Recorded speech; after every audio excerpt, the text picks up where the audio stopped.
লাগবে আমার ভেতরে করা ভাই, আমি তোমার কাছেই জানবার চাই, তাহলে আমার উপায় কি? রাখাল বলে দুধের এতই যদি আপনার দরকার হয়, এখান থেকে 27 মাইল আপনাকে দেওয়া লাগবে, সেখানে কি আল্লাহর রাস্তে চাইতে হবে। ওমর বলতে, ভাই রে তুমি তাকায় দেখো, আমার পেটের চামড়া পিঠের সাথে লেগে গেছে, খোদার কারণায় 27 মাইল আমি হাঁটবার পারবো না।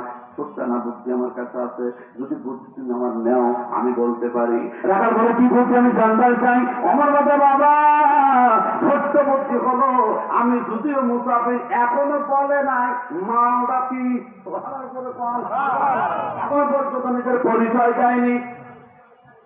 আমার কথা, ভাই রে ছোট্ট বুদ্ধি হলো, আমি যদিও মুসাফির আমার পকেটে কিছু টাকা আছে, এই টাকাগুলো তুমি নাও, ওই টাকার বিনিময় ওদের দুধ দাও, দুধ যখন আমার খাওয়া হবে ওই টাকা ফেরত আমি নেব না, পকেট তোমার গরম হবে। রাখাল বলে, পতি আপনি কি জানেন না আমাদের দেশে যে রাষ্ট্রপতি নাম হলো তার অমর ফারুক, উনি ঘুষ পছন্দ করে না। আরে কি সুন্দর কথা, আপনি টাকা দিয়ে দুধ নেবেন, ঘুষ দিয়ে আমাদের এই দেশের রাষ্ট্রপতি যিনি নাম হল তার অমর ফারুক, উনি ঘুষ পছন্দ করে না। একবার চিল্লায় বলেন আল্লাহু আকবার।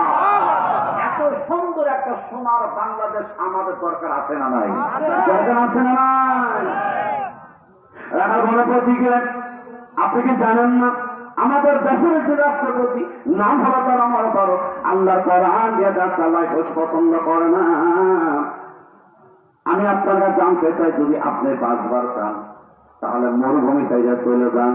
বলে কেন? বলে আপনি যাওয়ার আগে যদি উমর আসে, আর এই ঘুষের কথা যদি ওমর শোনে, আপনার পাল্লা দোকান দিতে করে দিবে, আমারও পাল্লা দোকান দিতে করে দিয়ে বাঁচতে দিবেন। আপনি জানেন না ওমরের কত রাগ?